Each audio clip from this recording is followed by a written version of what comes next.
অব্যাহত আছে দুই ৰাজ্যৰ মুখ্যমন্ত্ৰীৰ যুঁজ পুনৰ হিমন্ত বিশ্ব শৰ্মাক উভতি ধৰিলে কেজৰিৱালে কোনোবাই যদি সোধে মই কেতিয়া আহিম আৰু আপুনি যদি কয় যেতিয়া মন যায় আহিব পাৰে তাৰ অৰ্থ হৈছে কেতিয়াও নাহিব কেজৰিৱালৰ এই মন্তব্য আপোনাক সুধিছিলো অসমৰ স্কুল চাবলৈ কেতিয়া যাম কিন্তু আপুনি দিন বাৰৰ কথা নকলে আপুনি কক মই কেতিয়া অসমলৈ যাব পাৰিম অৰবিন্দ কেজৰিৱালে এইখিনি মন্তব্য আগবঢ়াইছে বিদ্যালয়ক লৈ যেহেতু প্ৰথমে এই তৰ্কযুদ্ধ আৰম্ভ হৈছিল প্ৰথম অৱস্থাত অৰবিন্দ কেজৰিৱালে নিজেই টুইট দিছিল আৰু অসমৰ বিদ্যালয়ৰ কথা তেওঁ বৰ্ণনা কৰিছিল নিজৰ টুইটত আৰু অসম চৰকাৰৰ ব্যৰ্থতা বুলি অভিহিত কৰিছিল বিদ্যালয় একত্ৰীকৰণক তাতেই পীযুষ হাজৰিকাই পোনপটীয়াকৈ তেওঁক প্ৰত্যাহ্বান জনালে পীযুষ হাজৰিকাই প্ৰত্যুত্তৰো দিলে সেই টুইটত ৰিটুইট কৰিলে তাৰ পাছত বক্তব্যসমূহ এতিয়া অধিক ওপৰলৈ যেন গতি কৰিছে এতিয়া পোনপটীয়াকৈ অসমৰ মুখ্যমন্ত্ৰীৰ সৈতে যুদ্ধত যেন অৱতীৰ্ণ হৈছে অৰবিন্দ কেজৰিৱাল দিল্লীৰ মুখ্যমন্ত্ৰী বনাম অসমৰ মুখ্যমন্ত্ৰী দুয়োৰে মাজত যেন এতিয়া টুইটাৰত এখন যুদ্ধ আৰম্ভ হৈ গৈছে অব্যাহত আছে দুই ৰাজ্যৰ মুখ্যমন্ত্ৰীৰ যুঁজ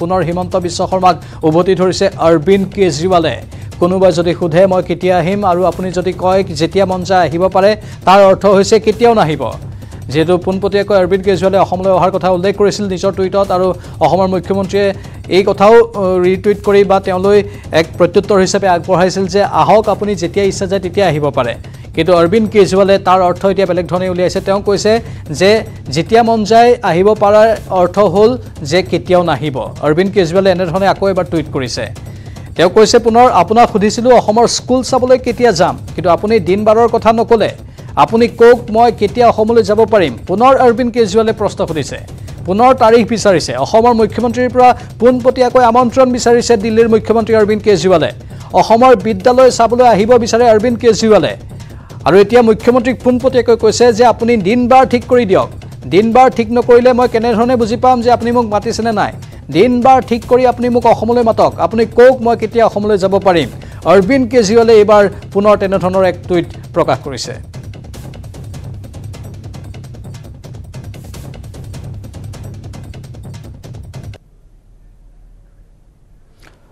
অসম চিকিৎসা মহাবিদ্যালয়ত সংঘটিত হৈছে এক ভয়ংকৰ ঘটনা পত্নীক ডিঙি ৰেপি হত্যা কৰি আত্মহত্যাৰ দৰে চূড়ান্ত পথ বাছি লয় স্বামীয়ে এএমচিএইচৰ সাৰ্জিকেল ৱাৰ্ডত সংঘটিত হৈছে এই চাঞ্চল্যকৰ ঘটনা পত্নীক হত্যা কৰাৰ পিছতে ব্লেডেৰে ডিঙি ৰেপি আত্মহত্যা কৰে ৰঞ্জিত দাস নামৰ লোকজনে এই ঘটনা সন্দৰ্ভত আৰক্ষীয়ে অব্যাহত ৰাখিছে তদন্ত এই ঘটনা অসম চিকিৎসা মহাবিদ্যালয় হস্পিটেলৰ এক ভয়ংকৰ ঘটনা এয়া পত্নীক ডিঙি ৰেপি হত্যা কৰি আত্মহত্যাৰ দৰে চূড়ান্ত পথ বাছি লৈছে স্বামীয়ে এএমচিএইচৰ সাৰ্জিকেল ৱাৰ্ডত সংঘটিত হৈছে এই চাঞ্চল্যকৰ ঘটনাটো পত্নীক হত্যা কৰাৰ পিছতে ব্লেডেৰে ডিঙি ৰেপি আত্মহত্যা কৰে ৰঞ্জিত দাস নামৰ লোকজনে এই ঘটনা সন্দৰ্ভত আৰক্ষীয়ে অব্যাহত ৰাখিছে তদন্ত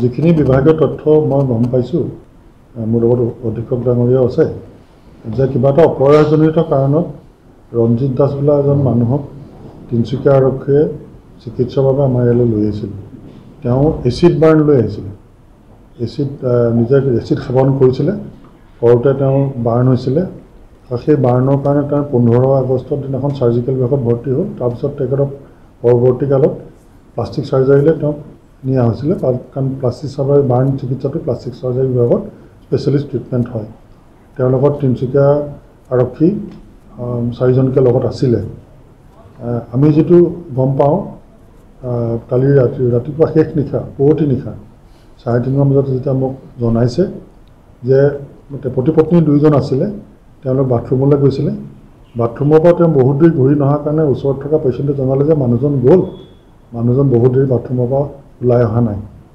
সেয়ে আমাৰ কৰ্মৰত চিকিৎসা কৰ্মীসকলে দেখিছে যে বাথৰুমৰ দৰ্জাখন বন্ধ আছে তেওঁলোকে ওপৰ দি চাওঁতে দেখিছে দুয়োগৰাকী মজিয়াত পৰি আছে শেষত পুলিচক খবৰ দিয়া হ'ল মেজিষ্ট্ৰেট আহিলে আহি দৰ্জাখন ভাঙি ভিতৰত চালে যে তেওঁলোকৰ ডিঙিত আঘাত চোকা অস্ত্ৰৰ নিচিনা ব্লেডৰ নিচিনা আঘাত আছে আৰু মহিলাগৰাকীৰ মৃত্যু হৈছে আৰু মানুহজন জীয়াই আছে এইজন ৰঞ্জিত দাস তেওঁ তিনিচুকীয়াৰ এটা ঘটনাৰ কিছু আসামী আছিলে তেওঁ আনি আমাৰ মেডিকেলত এএমচিত ৰখা হৈছিলে ৰখা মতে কালি এটা খবৰ পোৱা গ'ল ৰাতিপুৱা যে তেখেতে ছুইচাইড কৰিছে আৰু তেখেতৰ পত্নীও ছুইচাইড কৰিছে আমি যিখিনি নিয়ম আছে নিয়মখিনি যেতিয়া কৰিলোঁ বিভাগীয় তদন্ত বা তেতিয়া দেখা গ'ল যে হাজবেণ্ডজন সেই মুহূৰ্তত জীয়াই আছিলে তাৰপিছত তেওঁ চিকিৎসা আগবঢ়োৱা হ'ল কিন্তু আবেলি তেওঁ শেষ চিকিৎসা ত্যাগ কৰিলে এই দুটা ঘটনাৰ সবিশেষ আমাৰ হাতত নাই কিন্তু তিনিচুকীয়াৰ ৰেফাৰেঞ্চ তেওঁলোকৰ লগত আছে কিন্তু আমি এনেকৈ ক'ব পাৰোঁ যে দুজনৰ দুইটা ডিঙি তেওঁলোকে ব্লেডেৰে কাটি আত্মহত্যা কৰিছে। কেনেকৈ ধৰণে মৃত্যু হৈছিলে গম কিবা পাইছে? মানে এতিয়া ব্লেডেৰে কাটি আত্মহত্যা কৰিছে দুজনে, এইখিনিয়ে আমাৰ হাতত আছে। অত্যাৱশ্যকীয় সামগ্ৰীৰ মূল্যবৃদ্ধিৰ বিৰুদ্ধে ৰূপায়িত কাৰ্যসূচীত অংশ লৈ বিড়ম্বনাৰ সন্মুখীন হ'ল কংগ্ৰেছ বিধায়িকা শিৱামণি বৰা। ক্ৰেতা আৰু বিক্ৰেতাই স্বীকাৰ নকৰে মূল্যবৃদ্ধিৰ কথা। ৰাইজৰ কথা শুনি হতবাক হৈ পৰিল কংগ্ৰেছ বিধায়িকাগৰাকী। অৱশ্যে কিছু সামগ্ৰীৰ মূল্যবৃদ্ধিয়েহে সৰ্বসাধাৰণক বিপাঙত পেলাইছে, সেই কথা অস্বীকাৰ কৰা নাই ৰাইজে।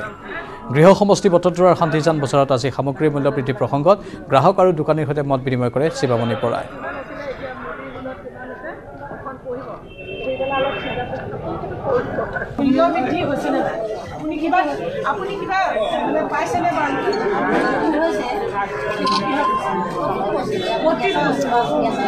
দাম বাঢ়িলে আৰু কি এই যে আপুনি যে আজি কেকটো আনিছে, আপুনি যে এয়া কিনি আনিছে, এইবিলাকৰ দাম বাঢ়িছে।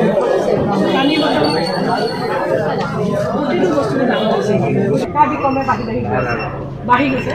গতিকে এতিয়া আমাৰ আগন্তুক 24ত আমাৰ ইলেকশ্যন আছেনে নাই? গতিকে আমি কি কৰিব লাগিব? আপোনালোকে কৰিব লাগিব। আমিতো দল হিচাপে আমি কংগ্ৰেছ দলৰ প্ৰতিনিধি হিচাপে আমি চব কৰিম, কিন্তু আপোনালোক সাধাৰণ ৰাইজে চিন্তা কৰিবৰ সময় হৈছে। কাৰণ আপোনালোকৰ লগত একমাত্ৰ কংগ্ৰেছ দল, ৰাইজৰ ওচৰত থকা দল একমাত্ৰ কংগ্ৰেছ দল। ৰাইজৰ কথা চিন্তা কৰি আজি মই ওলাই আহিছোঁ। ৰাইজৰ কথা চিন্তা কৰি মই ওলাই আহিছোঁ। ইয়াৰ কথোপকথন আপোনালোকে শুনিলে। ইফালে বজাৰে মূল্যবৃদ্ধিৰ বুজ ল'লে বিধায়কগৰাকীয়ে। আমাৰ সাংবাদিক ভাস্কৰ শইকীয়া গৈছিল এই সংবাদ সংগ্ৰহ কৰিবলৈ। এক প্ৰতিবেদন আগবঢ়াই লৈছোঁ। সমগ্ৰ দেশজুৰি কংগ্ৰেছৰ উদ্যোগত চলি আছে মূল্যবৃদ্ধিৰ বিৰুদ্ধে মেহেংগাই পি চৰ্চা শীৰ্ষক কাৰ্যসূচী। আৰু এই কাৰ্যসূচীৰ সমান্তৰালকৈ বৰ্তমান আজি বটদ্ৰৱাৰ সমষ্টি শান্তিজান বজাৰত বৰ্তমান এই কাৰ্যসূচী চলিছে। আৰু কাৰ্যসূচীত আহি অংশগ্ৰহণ কৰিছে বটদ্ৰৱাৰ সমষ্টিৰ বিধায়িকা শিৱামণি বৰাই। মোৰ সতীৰ্থক মই সমগ্ৰ পৰিৱেশ দেখুৱাবলৈ জনালোঁ, যিহেতু কংগ্ৰেছৰ যি ধাৰাবাহিক কাৰ্যসূচী, সেই কাৰ্যসূচীৰ সমান্তৰালকৈ বৰ্তমান আজি বটদ্ৰৱাৰ শান্তিজান বজাৰত এনেদৰে বিধায়িকা শিৱামণি বৰাই মেহেংগাই পি শীৰ্ষক কাৰ্যসূচীত অংশগ্ৰহণ কৰিছে। যিহেতু যথেষ্ট মূল্যবৃদ্ধি কৰিছে, সেই মূল্যবৃদ্ধিৰ বিৰুদ্ধে আহি তেওঁ উপস্থিত হৈছে। মই সতীৰ্থ দেখুৱাইছে সমগ্ৰ পৰিৱেশ। চব্জিৰ দাম বাঢ়িছে নে কমিছে? কি কয় খাওঁতা নাই, মানুহৰ হাতত পইচা নাই, চব্জিৰ দাম কমিবই। খাওঁতা নাই, মানুহৰ হাতত পইচা নাই।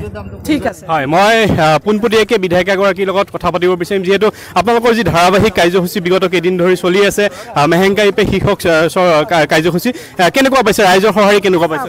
মেহেংগাই পে চৰ্চা যিটো আমাৰ কাৰ্যসূচী অল ইণ্ডিয়া কংগ্ৰেছ কমিটিৰ অধ্যক্ষ ছোনিয়া গান্ধীৰ নেতৃত্বত আমাক সকলোকে গোটেই ভাৰতবৰ্ষতে চলিছে। আৰু আমাৰ অসম প্ৰদেশ কংগ্ৰেছৰ ভূপেন বৰাৰ নেতৃত্বতো আমাক গোটেই গাঁৱৰ চুকে কোণে গাঁৱে ভূঞে আমাক সকলোতে মেহেংগাই পে চৰ্চাৰ ওপৰত আমাক সকলোবিলাক যাবলৈ দিছে। আমি আহিছোঁ, আমি প্ৰতিখন যোৱাকালিও আপোনালোকে দেখিছে আমি নগাঁও বৰবজাৰত কৰিছিলোঁ। আজি আহি পেলাই আমাৰ সমষ্টি বটদ্ৰৱাৰ সমষ্টিৰ আমি এখন মেইন শান্তিজান বজাৰলৈ আহিছোঁ। শান্তিজান বজাৰত আহি পেলাই আমি যিকেইখন দোকানদাৰী আৰু যোনে কিনোতা বেচোতা সকলো ৰাইজৰ আমি মনৰ ভাৱ ল'বলৈ চেষ্টা কৰিছোঁ যে মূল্য বৃদ্ধি হৈছেনে নাই। আৰু প্ৰত্যেকখন দোকানত যিমানখিনি গ'লোঁ, যিমান ৰাইজৰ খবৰ ল'লোঁ, আৰু আমাৰ এখন বহুত ডাঙৰ বজাৰ আৰু যাবলৈ আছে, প্ৰতিটো বস্তুৰে মূল্য বৃদ্ধি হৈছে। তেওঁলোকে কৈছে যে ঔষধৰ পৰা তেওঁলোকৰ ঘৰত বুঢ়া মাক বাপেক আছে, তেওঁলোকে ঔষধ নহ'লে তেওঁলোকে জীয়াই থাকিব নোৱাৰে। তেওঁলোকে এতিয়া ঔষধ কিনিব পৰা নাই, মেডিচিন কিনিব পৰা নাই। তেওঁলোকে বাকী খাদ্য বস্তুটো ডেইলি দাম বাঢ়িছে। চব্জিৰ যিমান দাম বাঢ়িছে, চব্জিৰ দামৰ পৰা আৰম্ভ কৰি যিমানখিনি বাঢ়িছে, কোন চব্জি বুলি নহয়, কোনটো বস্তুৰ দাম বাঢ়া নাই। গতিকে আমি তাৰ ওপৰত চৰ্চা কৰিবলৈ আহিছোঁ। এইটো 2014 চনত যে এটা চিলিণ্ডাৰৰ মূল্য যদি 410 টকা আছিলে, এতিয়া 2022 চনত 1153 টকা হৈছে এটা চিলিণ্ডাৰৰ মূল্য। গতিকে মই ৰাইজক সুধিছিলোঁ যে আমি যিহেতু কংগ্ৰেছ দলৰ প্ৰতিনিধি, আমি কংগ্ৰেছ দলৰ ভাল কমেই, কিন্তু ৰাইজৰ পৰা আচল প্ৰকৃত তথ্যটো সত্যতাটো ৰাইজৰ পৰা ল'ব লাগিব। ৰাইজৰ ভুক্তভোগী হয় নে নাই? ৰাইজে কৈছে হয়, আমি আগতে ইমানত চিলিণ্ডাৰ কিনিছিলোঁ। আৰু তেওঁলোকে তেতিয়া মোদীয়ে কৈছিলে, প্ৰাইম মিনিষ্টাৰ নৰেন্দ্ৰ মোদী ডাঙৰীয়াই কৈছিলে যে 2014 চনত কৈছিলে যে আপোনালোকে আমাক ভোট দিয়ক, আমি চিলিণ্ডাৰ মূল্য 410 টকা যদি আছে আমি আধা কৰি দিম। আৰু সেই অনুপাতে তেওঁলোকে আমাৰ ৰাইজেও ভুল গৈ পেলাই তেওঁলোকক ভোট দি পেলাই 14 চনত চৰকাৰত বহালে।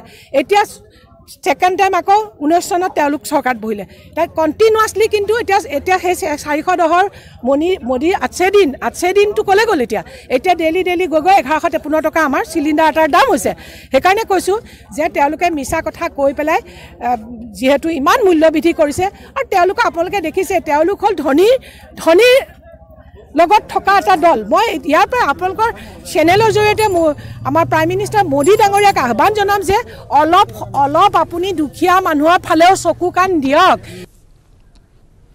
আহমেদাবাদৰ সবৰমতীত আজি প্ৰধানমন্ত্ৰীয়ে মুকলি কৰিব অটল ব্ৰিজ চাইকেল আৰোহী আৰু পথচাৰীৰ বাবে নিৰ্মাণ কৰা হৈছে 300 মিটাৰ দৈৰ্ঘ্যৰ এই দলংখন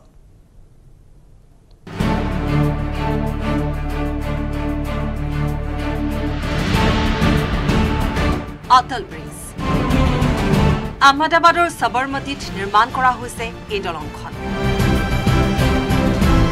দলংখন আজি মুকলি কৰিব প্ৰধানমন্ত্ৰী নৰেন্দ্ৰ মোদীয়ে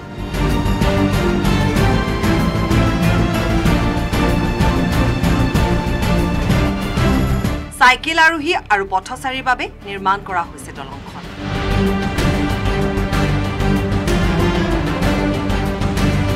দলংখন 300 মিটাৰ দীঘল LED লাইটে পোহৰাব দলংখন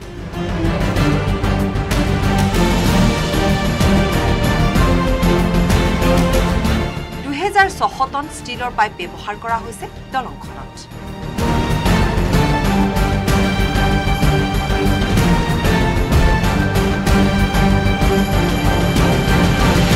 ৰং বিৰঙী কাপোৰ ব্যৱহাৰ কৰা হৈছে দলংখনৰ ওপৰৰ ভাগত